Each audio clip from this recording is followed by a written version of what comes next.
please welcome Jenny onto the stage for her speech entitled Heirlooms on History. Please welcome Jenny Cutler to the stage.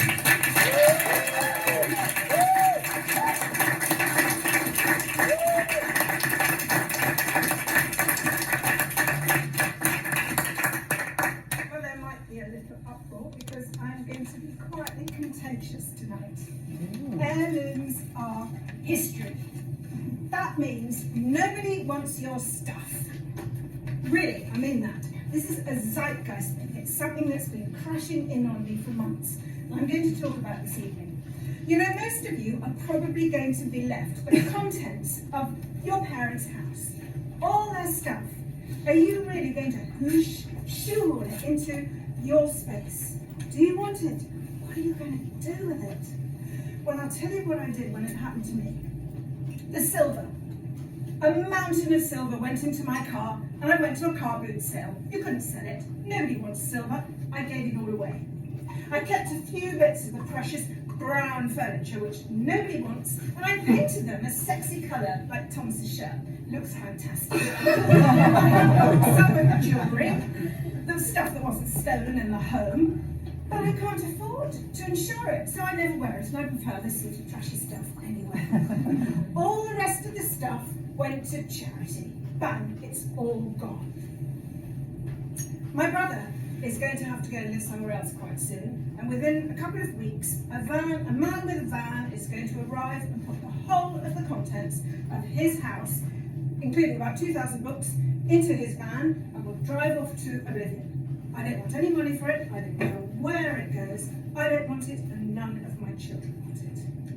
Now I'm going to illustrate my point by telling you 3 stories. The first story is quite shocking. The second story will be very irritating for you because it has no end, but I'll give it away some other time. But the third story is a happy story. Okay, the first story was a couple of weeks ago, my husband and I went to stay in a barn in Suffolk, as you do. And we were sitting there having breakfast, looking at this incredible grand design barn with all these ancestors looking down on us, stuffed with silver and polished furniture, knickknacks, photo frames. And the man who was cooking our breakfast was called Christopher. Christopher is landed gentry. That means he's sort of aristocracy without a title.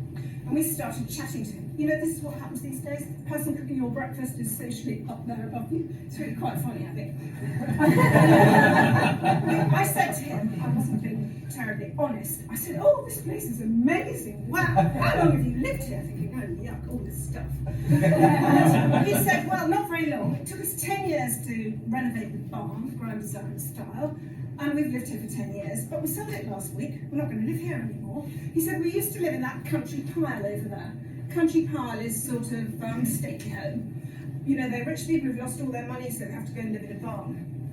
And I said, but why? You spent all that time building this barn. And he says, you know what? My wife can't stand all this crap. She didn't realise that when we built the barn, it was all going to come in here. So it's all going. They've got 3 children who don't want any of it, and he is coughing up for 20 years of storage for all that stuff. Because she wants a brand new barn that's, if you watch that programme on television, Grand Designs, you know, with all the glass and all the nothing. She just wants modern paintings and a glass table, that sort of thing. So that's the first story. The second story is very similar. It's about my best friend, who's also been married for 45 years, and also said to her husband, who hasn't got a leg to stand on, you've had your own way for the last 45 years. Her house is also stuffed with heirlooms. She doesn't like it, she's never liked any of them. It's taken her 45 years to get him to sell the house, and they've bought what's called a Huff House. I don't know if you know what a Huff House is. It's a German kit house. It's a state-of-the-art, beautiful glass box in Ascot. Now, the interesting thing about this is she has been talking about, this is her excuse to get rid of all these heirlooms, which none of her children want, none of the grandchildren want either. And she has told her husband. But I don't know how recently she's reminded him that none of the stuff in Pimlico is going to end up in the Huff House in Ascot. And I'm just waiting to find out if she's had the courage to tell her, because she's a very clever, very determined woman. She's been plotting this for years and years. The third story is about our oldest friends in age. 75-year-old 80-year-old and an 80-year-old also have 3 sons. Now, your sons may or may not want your stuff, but I promise you their wives will not want it. And they will tell you in no uncertain terms, no way do we want your parents' stuff. So they sold their big house up in Yorkshire, and they got rid of absolutely everything. Every last wedding present, everything. They arrived in London and bought a gorgeous empty warehouse along Shad Thames in Butler's Wharf. You know, big white walls, bare floors, you know, the sort of thing, with none of their stuff. She's got modern, fabulous artwork on the wall, and a glass table, white crockery, 2 state-of-the-art sofas, incredibly uncomfortable to sit on, but they look stunning. And they are so happy. If you walked into their pad, you'd think they were about in their 30s, not in their 80s.